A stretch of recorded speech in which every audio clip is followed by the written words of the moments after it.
네, 드디어 이스라엘 백성들이 성막을 봉헌한 다음에 처음으로 행진을 시작하는 날이 이르렀습니다. 이것은 출애굽 제2년째 2월 20일이라고 기록해주고 있죠. 구름 기둥이 떠올랐습니다. 출발 신호가 주어진 겁니다.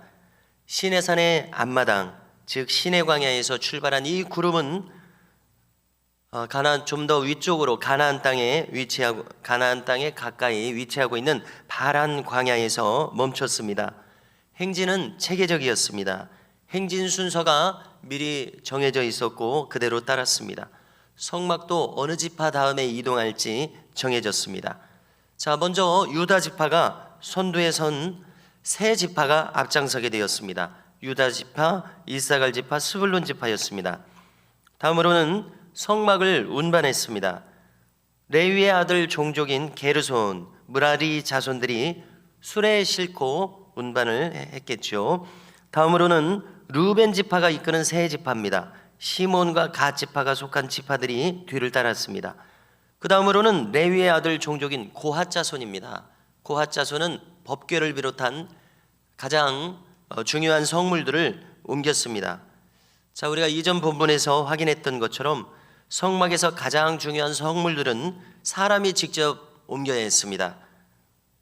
특별히 고핫 자손만이 옮길 수 있습니다. 그들은 고리에 봉을 끼워서 어깨에 메고 직접 운반했습니다. 다음으로는 에브라임과 므낫세, 베냐민 지파였습니다. 에브라임과 므낫세는 요셉의 아들 지파로서 인구수가 많고 강성하여 한 지파가 아니라 두 지파를 이뤘습니다. 자, 마지막으로는 단 지파가 이끄는 세 지파입니다. 아셀과 납달리 지파, 이들이 따르는 지파들이 마지막 행진 대열에 참여했습니다. 이처럼 이스라엘 백성들의 광야의 행진은 철저하게 하나님의 인도하심을 받았습니다. 하나님께서 앞서가셨습니다. 구름 기둥이 떠오르면 그들은 출발할 수 있었지 않았습니까? 밤에는 불기둥입니다. 자, 이것이 우리의 신앙생활에도 대원칙으로 세워져야 하겠습니다. 뚜렷하게 보이는 하나님의 인도하심을 따라가고자 하는 이 원칙이 우리에게 있어야 되겠습니다. 자, 우리로서는 뚜렷하게 있는 하나님의 인도하심은 무엇입니까? 우선 하나님의 말씀인 성경을 우리는 지표로 삼아야 됩니다. 자, 가시적이고 또 실제 상황에서 뚜렷한 인도하심은 둘째치고 기록해 주신 말씀인 성경을 지표로 삼겠다는 확실한 태도가 필요합니다. 그런데 이 성경은 대단히 광범위하죠. 창세기 1장부터 계시록 22장까지 수많은 하나님의 말씀들이 있는데 우리가 어떤 말씀을 기준으로 삼을까 생각할 때에 우선 십계명의 지도를 따르면 될 것입니다. 십계명에는 우리에게 무엇을 지시하시고 계십니까? 첫째로 하나님만을 최선을 다해서 사랑하는 원리를 우리에게 가르쳐 주십니다. 둘째, 이것은 우상을 멀리하는 것으로 나타나죠. 여기서는 생각 속의 우상도 다 포함합니다. 셋째로 이것은 안식일을 성수함으로 나타납니다. 우리 요약을 해보면요, 넷째는 부모님을 공경함으로 나타납니다. 다섯째는 육계명 이하의 도덕법으로 나타납니다. 자, 우리가 이것들이 기본적으로 지켜야 할 하나님의 백성들로서 살아갈 인생길의 이정표들입니다. 물질관도 이 속에 다 포함되고 있죠. 그래서 여기서 시편 기자처럼 우리는 주의 말씀은 내 발의 등이니이다. 하나님의 말씀을 등불로서 앞세우고 나아가는 인생은 어둠에 다니지 아니할 것으로 믿습니다. 우리를 지도하는 수많은 구약과 신약의 말씀들, 또 예수님이 직접 하신 말씀들로서 산상수훈과 비유들로서 직접 주신 말씀들, 이런 말씀들을 우리는 생명처럼 따르며 구름기둥과 불기둥으로 삼아야 될 줄로 믿습니다. 그리고 나서 실제로 구름기둥이 앞서 행했던 것처럼 우리의 삶 속에 가시적이고 실생활 상황 속에서 어떻게 이끄시는가 우리의 귀추를 주목해야 되겠습니다. 자, 둘째로 우리는 어떻게 하나님의 뜻대로 살게 됩니까? 우리에게 세워주신 사람 지도자를 따르는 것입니다. 예를 들어서 우리 미담교회 같으면은 저를 비롯해서 장로님들, 또 중직자들, 또 셀 모임을 하게 된다면, 구역 모임을 하게 된다면 구역 지도자들, 이런 분들이 우리에게 세워주신 사람 지도자들일 것입니다. 사람 지도자를 따르도록 하셨습니다. 구름 기둥으로 먼저 앞서서 가셨지만은 유다 지파의 지휘관은 암미나답의 아들 나손이었습니다. 나손이라는 지휘관이 이 지파 전체를 이끌고 가고 그 다음에 뒤따르는 두 지파를 포함한 세 지파를 이끌고 가며 그 다음에 뒤따르는 12지파 모든 지파들을 이끌고 가는 사람 지도자로서 암미나답의 아들 유다 지파 나손이 있었습니다. 물론 그 앞에는 모세가 있었을 것입니다. 불기둥을 보면서 그는 자기 지파 사람들을 이끄는 사람으로 세워졌습니다. 그에게 속한 사람들은 그의 지도를 받아야 했습니다. 이처럼 우리에게 주어진 사람 지도자는 참으로 중요합니다. 자, 우리 하나님의 백성들은 여러 가지 모양의 멘토와 멘티, 목사와 성도, 구역장과 구역원, 교사와 제자 등 신뢰받고 사랑받는 관계, 또 사랑하며 돌보는 관계, 우리는 이러한 교회상을 이루는 것이 필수적입니다. 우리는 한 피바다 한 몸 이룬 형제들이며 지체들인데요, 이 지체들이 함께 어우러져서 유기적인 이 살아있는 생물과 같은 교회상을 추구해야 되겠습니다. 이 중에서 충성스러운 사람 지도자가 세워지도록, 또 세워질 뿐만 아니라 그가 지속적으로 하나님께 충성하며 순종하는 바로 서 있는 사람이 되도록 우리는 기도로 후원하고 사랑하며 함께 신앙생활하는 것이 참으로 필요합니다. 세 번째로는, 모세는 호밥이라는 사람에게 자문을 구합니다.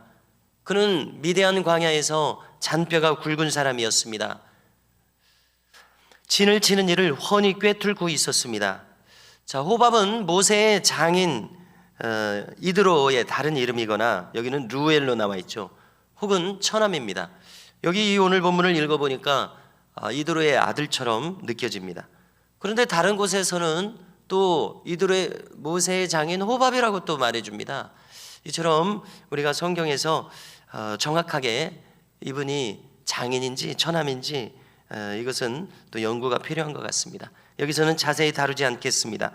이처럼 우리는 경험 많은 사람에게 자문을 구할 수 있습니다. 사람을 통해서도 하나님의 뜻이 제시되기 때문입니다. 내가 보지 못하는 것을 내 옆에 사람은 더 잘 볼 수도 있습니다. 더 좋은 의견을 낼 수도 있습니다. 함께 하나님의 사람들이 함께 살아가도록 하신 것은 나에게 좋은 조언을 줄 수 있는 훌륭한 분들과 함께 살아가도록 하셨다는 것을 우리는 알아야 되겠습니다. 동행하는 지체들을 통해서도 하나님의 뜻이 제시될 수 있다는 이야기입니다. 하나님의 음성이란 들리는 음성으로만 주어지지 않기 때문에 그렇습니다. 우리가 여러모로 하나님께서 우리에게 음성으로서 말씀하신다는 것을 한번 다뤘었는데요, 모든 방편을 통해서도 하나님은 능히 우리에게 말씀하시고 인도하여 주십니다. 네 번째로는 하나님이 직접 앞서서 예비하시는 모습을 보여주십니다. 33절을 보니까 이 12지파가 행진하는데 언약궤가 앞서가면서 쉴 곳을 찾는다 이렇게 기록해 주지 않습니까? 고핫 자손은 뒤따라서 행진했지만은 어느새 앞장서서 이 모든 지파들을 인도하는 그런 모양새가 있었던 것 같습니다. 이처럼 언약궤를 앞세우시면서 낮에는 구름 기둥으로 백성들을 직접 예비하시며 인도하여 주셨습니다. 오늘 보면 마지막 대목을 보니까 이때 모세는 기도하지 않을 수 없는 지도자의 모습을 보여주고 있습니다.